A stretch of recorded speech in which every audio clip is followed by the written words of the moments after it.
Hello everybody and welcome back to Robert's Reviews. So I didn't have anything planned for today on my schedule, mainly because they moved the Spiral release date. So I was going to do my all Saw movies ranked today, but that came out a long time ago because Spiral came out a long time ago instead of more recently. So I decided to fill it in with one of my Blu-rays. So I've been collecting Blu-rays. I'm not a huge collector yet, obviously, mainly because I don't have a lot of space. But I've just been collecting them, and I found this movie. Where did I find this one? I think I got this one at I got this one at a regular, just like a regular store, and I just found it, and it was cheap, so I was like, fine. And I actually saw this in theaters when it came out because I'm a huge John Green fan. If you couldn't tell by the Anthropocene Reviewed I have right here. And of course, you can't see it, but right above here, there's another copy of the Anthropocene Reviewed. I have two copies. I'm a huge John Green fan, so of course I watched the movie when it came out in theaters. And I just rewatched it, and so today we're going to be talking about Paper Towns.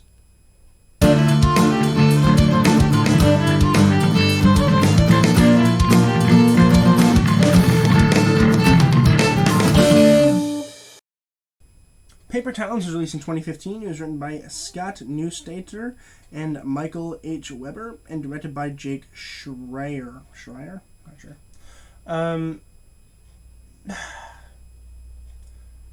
This movie's really disappointing. No spoilers, but essentially what happens is Quentin and Margot are best friends because they live together. They live next door or across the street from each other for a very, very long time. And in all John Green fashion, something's got to go wrong, and so Margot, who is this big mystery person, right? We don't really know a whole lot about her because no one really knows a whole lot about her. She disappears. And Quentin, being the genius that he is, he's not really a genius, but whatever. He knows that Margot probably left clues for him to go find her. So he finds all these clues, and then he goes to find her. That's the whole movie. Which sounds boring, but it's a John Green book, so it's really, really fun. This is one of my favorite John Green books. I love it. When I read it, it was my favorite. It is such a phenomenal book. I can read the book over and over again and never have any complaints. I love it so much. The issue with this movie is that it changes a few things, and honestly, I don't think that this book should have been a movie. Like, there are some John Green things that I think could be great movies. Like, The Fault in Our Stars was a fantastic movie. And I think that, like, An Abundance of Castles would be an awful movie. Will Grayson would be a fantastic movie. And this is the issue, is that, like, some things are meant to be in a form of media that doesn't change, right?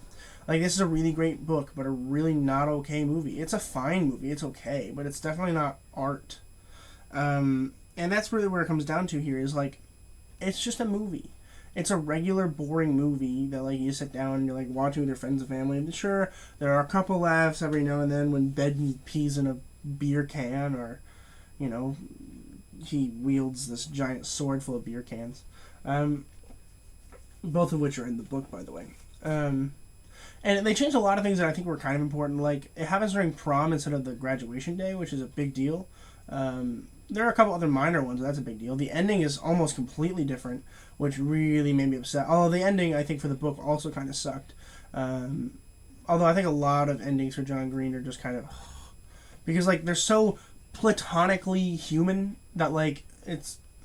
at the end of every romance novel, you expect them to get together, but it doesn't always happen, you know? And that's John Green's point, is John Green's like, well, listen, it doesn't always happen like that, bud. And I'm like, John, I know you're trying to teach me stuff, but you're pissing me off. And this movie is just, it's honestly, it doesn't even have the same moral compass, I think, as the book does. And I think that while I think a lot of fans of, you know, teen movies are going to like this movie, I think that fans of John Green are not going to like this movie. Let's go ahead and talk about the acting, starting with Nat Wolff as Quentin. I think that he was actually a really solid choice here. I was a little nervous at first because I had seen him in The Fault in Our Stars. I think he was really good in The Fault in Our Stars, but his character in The Fault in Our Stars is nothing like his character in Paper Towns. Very, very different.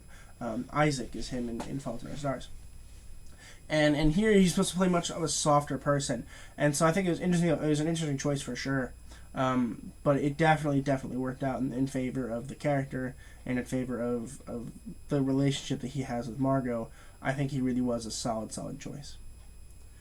We have Cara Delevingne as Margot. So she is a wonderful choice. I mean, she's only got like 20 minutes of screen time or something like that. It's crazy. But she is a main character. She's an important character, as you can tell by the cover of the movie and the book. You know, she's there. She's super important, even though she's barely on the screen. She has this air of mystery to her that really, really works. I was really impressed by her work here, particularly because she's mainly a model and not an actress. And I saw her in Suicide Squad. I think she was fine. I don't think she was quite fantastic. I think she was fine. But here, it really, really worked, and I think it was a great choice. Austin Abrams as Ben. I honestly don't think this is a great choice. I think he was okay. Like, don't get me wrong. I think he was still watchable, and he's funny. And Ben was my favorite character in the book as well. And I felt like I related a lot to Ben. But I just feel like he didn't really characterize him quite as well as he could have. Like, he was funny, but I don't think he was quite sarcastic enough to be Ben from the book. I think he was an okay Ben, but he wasn't my Ben. And I had a very different version of Ben in my brain going into it, which is another problem that we go from books and movies, and I understand that problem. And there's nothing I'm going to do to fix it, because I like having that problem, because the Ben in my head is great. And Justice Smith is Radar. I don't really have a whole lot to base Justice Smith off. I watched Detective Pikachu a couple years ago when it came out, and I think he was really solid there. And he was pretty good here, too. I actually was really excited about Radar here. At first I wasn't. I thought he was going to be like, background. But honestly, he steps up into some pretty big shoes here. He's an even bigger character in this movie than he is in the book. And I think it's important that we show that, because he's a really fun character, really interesting character, too. And John Green has a lot of Radar-ish characters in his books, and I'd love to see a Radar character be, front and center. I guess we kind of have Colin from An Abundance of Catherine, which is kind of similar to a Radar, but not quite, Radar enough. But I really like Justice Smith here. I think he's a really solid choice. You probably could have found somebody better, but honestly, I'm okay with this one. I think it was a solid choice. Overall, I do think that people that like young adult stuff is going to like this. I like young adult stuff myself. I love it. It's my favorite genre. And that's kind of the issue, is that I also just love the book. And people that love the book are probably not going to like this movie as much. Is it worthy of some praise? Sure. It's still an interesting concept, but the concept is all Greens and not the filmmakers. And with all this in mind, I'm going to go ahead and give Paper Towns a B.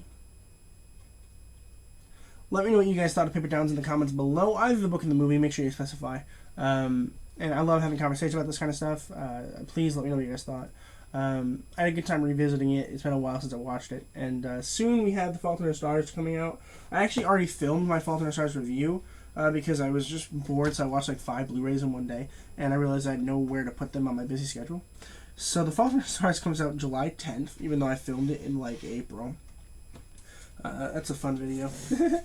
But make sure you guys are subscribing so you guys can watch that. And of course I have movie reviews and all that kind of stuff coming out every single day on the channel. So make sure you guys are subscribing. And as always, keep watching movies and television, stay educated, and I'll see you guys in the next video.